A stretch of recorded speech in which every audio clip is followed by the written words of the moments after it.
Hi, CDFS 210. I'm so glad to be with you again today. We're going to talk about one of my favorite time periods for children's development, and it's early childhood.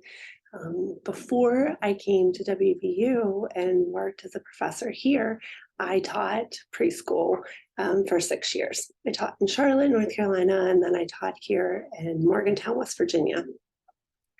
So I'm pretty passionate about this age group, and I think it's a pretty cool time during their development and the things that they get to do. So we're going to dive right in. Early childhood is roughly the ages between 4 and 8 years old. This is a very interesting time. This is when children really begin to assert themselves and show their personality. It's exciting to see how the children are developing. They have interest in activities, they're learning to read, they show how they think and how they reason within the world. For parents, though, it can be slightly a tricky time because the children are asserting themselves and their personality.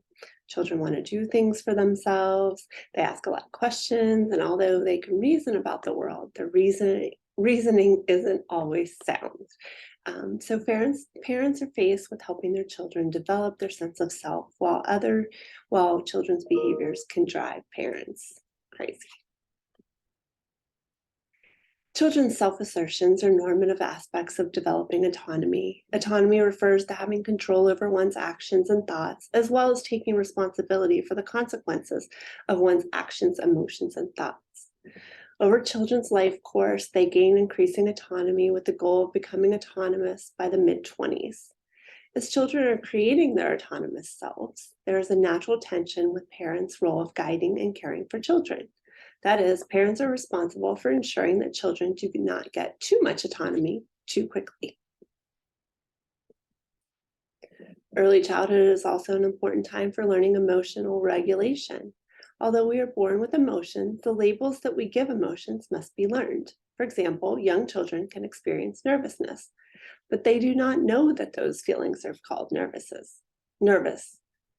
We label them. Caregivers can help children learn about their emotions by describing different emotions and teaching the labels we give emotions. Caregivers can also help children understand why they feel different emotions in different situations and how to manage and cope with those different emotions. As children mature, emotion regulation takes an increasing importance, and by adolescence, it is a salient developmental task. If you ever walk into a preschool classroom, people are talking a lot about emotions. Their teachers are talking about emotions, the children are talking about their emotions. So they're constantly thinking about, what does this look like? How do I feel? And what does that mean for me? The early childhood years is also when children really show what they think about themselves. If you ask a 4-year-old to describe themselves, they will tell you lots and lots and lots of very interesting and sometimes funny facts.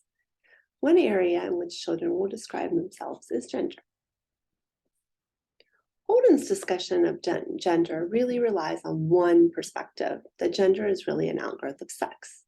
But really, gender is a social construct. That is, what we consider to be masculine or feminine or male or female has been created and reinforced by society. There are very few things that are inherently masculine or feminine. For example, Holden talks about gender-typical play in toys. There's no actual gender-typical toy. All toys are gender neutral, really. They're a toy. What we think of playing with dolls as female, typical play, and trucks as male, typical play, is because society has conditioned and constructed those toys to be feminine or masculine. I say all of this because I think it is important to not gender children in these ways. Let kids play with what they want. Let them enjoy the things that they enjoy. Let them think about how they are navigating the world. Parents' notions of gender can affect their parenting. Parents with more traditional beliefs about gender are likely to reinforce those notions in their children. This can lead to differential parenting of male and female children. Another contemporary issue for parents is how much screen time should preschoolers have. As Holden points out, there are benefits to screen time for families. In our lesson, we're going to delve in more into what this looks like and what does this mean for children and for families. But too much screen time is also not good. So parents have to find a balance that works for them and their children. Minimizing screen time and using it as a special treat for young children is probably best. Again, the exercises that you're going to engage in will help you start thinking about that and thinking about ways that you can navigate that. The development of pro-social behavior, loosely defined as actions considered beneficial to other people or society as a whole, is a high priority for many parents. Pro-social behaviors, such as helping, sharing, caring, emerge in the second year of life. When you think about empathy, it's closely linked to pro-social behavior, beginning to understand and experience what someone else is feeling. Children who empathize with others are more likely to act in pro-social ways. Parents promote pro-social behavior and empathy in several ways. By talking about emotions and helping their children to understand their own feelings and those of others, parents engage in emotional socializations. Parents also model these behaviors.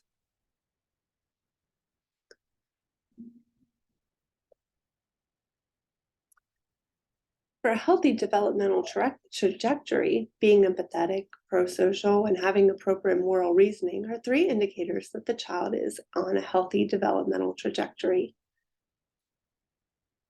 There might be alternative names too that you will hear. The approach comes under the ambiguous title of positive parenting, but is also called positive discipline, attachment parenting, nonviolent parenting, and various other names.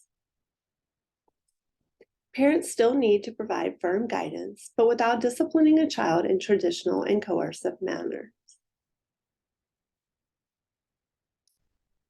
Your next contemporary issue is children and overweight, or obesity and overweightness.